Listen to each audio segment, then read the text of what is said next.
नमस्कार, वर्णिका में आप सभी का स्वागत है। आपके साथ मैं हूं संतोष सारंग और आप देख रहे हैं हम सबका पसंदीदा कार्यक्रम शब्दों की सत्ता। जम्मू कश्मीर के अनंतनाग जिले में आतंकवादियों के साथ मुठभेड़ में भारतीय सेना के कर्नल मनप्रीत सिंह, मेजर आशीष धोनायक और पुलिस उपाधीक्षक हुमायूं भट्ट शहीद हो गए। इन वीर जांबाज सपूतों की शहादत की गमगीन खबरें आने के बाद 140 करोड़ परिवारजनों के अभिभावक मुखिया नरेंद्र मोदी जी G20 की कथित अभूतपूर्व एवं ऐतिहासिक सफलता के जश्न में डूब गए। उन्होंने अपने भव्य स्वागत के लिए फूलों की बारिश करवाई, गुलाब और गुलदस्ता पाकर भाव विभोर हो गए। हवा में उड़ती फूलों की पंखुड़ियों एवं वातावरण को सुवासित करते सुगंध के बीच मोदी जी का दमकता हुआ चेहरा खूबसूरत दिख रहा था। सुंदर सुंदर परिधानों में सजे मोदी जी एकदम दुल्हे की तरह दिख रहे थे। भाजपा के सारे बाराती इस दुल्हे की अदा को देखकर फूले नहीं समा रहे थे। उधर शहीदों के परिवारों में गम, गुस्सा, आंसू और चीख पुकार मची थी। 140 करोड़ परिवारजनों के मुखिया इन सब चीजों से बेखबर थे। साहब को शायद पता था कि यह शहादत चुनावी लाभ देने वाली नहीं है, इसलिए वे अगले ही दिन मध्य प्रदेश कूच कर गए।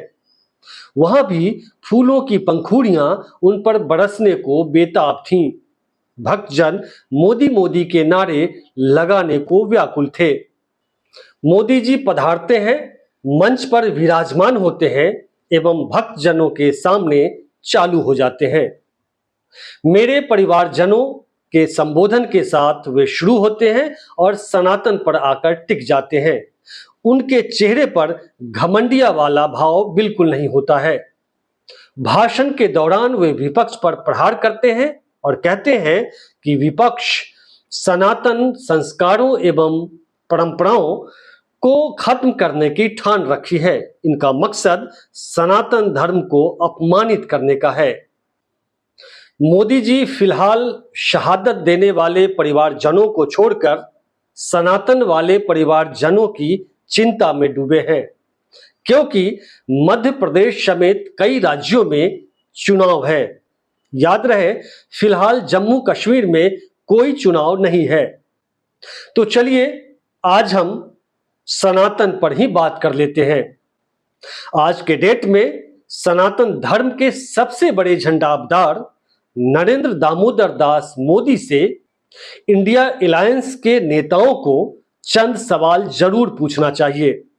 चलिए हम उन सवालों को आसान कर देते हैं ताकि विपक्षी नेता इन सवालों को सामने रखकर सनातन धर्म को लेकर जो कुछ कहा जा रहा है उसको एक्सपोज किया जा सके।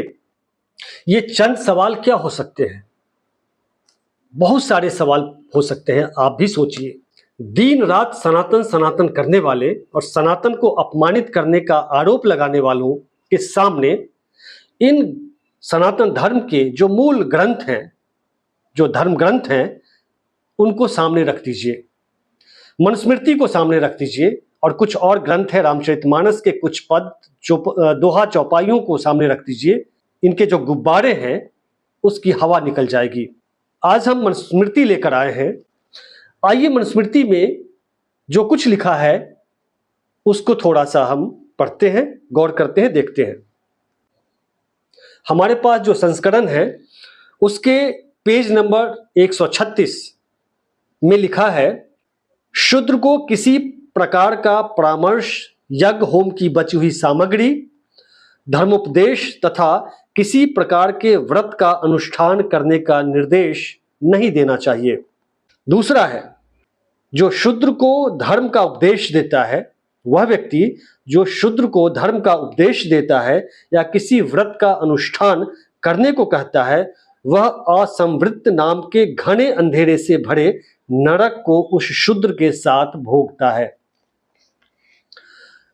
हम उन सनातनियों से पूछना चाहते हैं, मोदी जी से पूछना चाहते हैं, क्या यह सनातन परंपरा है क्या यह सनातन संस्कार है कि अपने ही धर्म, सनातन धर्म में पैदा लेने वाले 85% जो जिसे शूद्र घोषित करके रख दिया गया है, उसे नरक भोगने का जो यह संस्कार, यह जो धर्म ग्रंथ देता है, ऐसे लोग जो जिनके लिए यह कहा गया है कि धर्म का उपदेश भी सुनने का हक उनके पास नहीं है, जिस 85% आबादी जो SC ST OBC है, उनको अगर धर्म का उपदेश कोई देता है तो उन्हें नरक भोगने को, और वह भी शूद्र के साथ नरक भोगने का भोगेगा।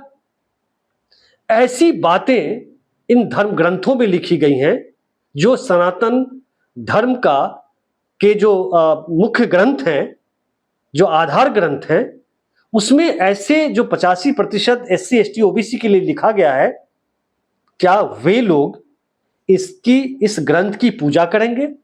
और सनातन धर्म में जो कुछ ऐसे लोगों के लिए, जो शूद्रों के लिए लिखा गया है नरक भोगने का, उन्हें वेद नहीं पढ़ना था, उन्हें मंत्र नहीं सुनना था, ऐसे लोग, मोदी जी जवाब दीजिए, क्या ऐसे लोग इसकी पूजा करेंगे? अपने धर्म ग्रंथों या उस सनातन धर्म जो इसे जानवर की जिंदगी जीने को मजबूर करता रहा है, जो धर्म, उसके भीतर की बुराइयों के बारे में भी न बोले, और जब बोले तो उसे आप कहेंगे कि यह धर्म का अपमान है।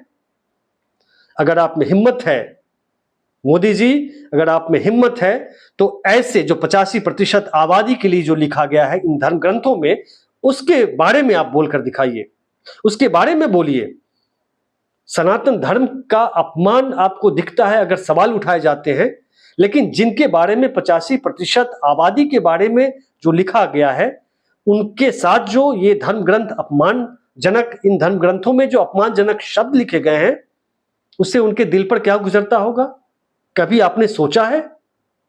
इसलिए सनातन सनातन चिल्लाने से पहले आप जो 85% की आबादी है, जिनके गले में हांडी लटका दिया जाता था, जिनके पीछे झाड़ू बांध दिया जाता था, जिन्हें पढ़ने का अधिकार नहीं था, जिनको वेद अध्ययन करने का अधिकार नहीं था, जिन्हें संपत्ति अर्जित करने का अधिकार नहीं था, उनके लिए सदियों से वे अपमानित होते आए हैं, आज भी अपमानित हो रहे हैं जाति के नाम पर। जो अपमानित हो रही आबादी है, वे अपने हक, सम्मान, न्याय के लिए भी आवाज उठाए तो आप कहेंगे कि सनातन धर्म का अपमान है। सनातन परंपरा और सनातन संस्कार SC ST OBC को मत सिखाया जाए। उसे पता है कि गरिमापूर्ण, सम्मानजनक और समानता, स्वतंत्रता के साथ कैसे जीना है, और उसके लिए अपने ही घर में जो बुराइयां हैं, अपने ही धर्म में जो बुराइयां हैं, उसकी आलोचना करने का उसे संवैधानिक हक है। सिर्फ चुनावी लाभ के लिए सनातन सनातन चिल्लाने से काम नहीं चलने वाला है। आप अगर वाकई पिछड़े समाज से हैं जो आप कहते हैं, तो पिछड़े समाज, दलित और पिछड़े समाज को जो सदियों से अपमानित किया जाता रहा है और आज भी किया जा रहा है, आज उनके हक छीने जा रहे हैं, जाति सूचक शब्दों से उन्हें नवाजा जाता है, उनके पक्ष में भी खड़े होइए। इस मसले पर आपकी क्या राय है, कमेंट बॉक्स में जरूर लिखिएगा। और चलने से पहले यदि अब तक आपने इस चैनल को सब्सक्राइब नहीं किया है तो जरूर कर लें। इस वीडियो को अधिक से अधिक लोगों तक पहुंचाइए शेयर करके। तो दीजिए इजाजत, फिर मिलेंगे हम अगले एपिसोड में। तब तक के लिए नमस्कार।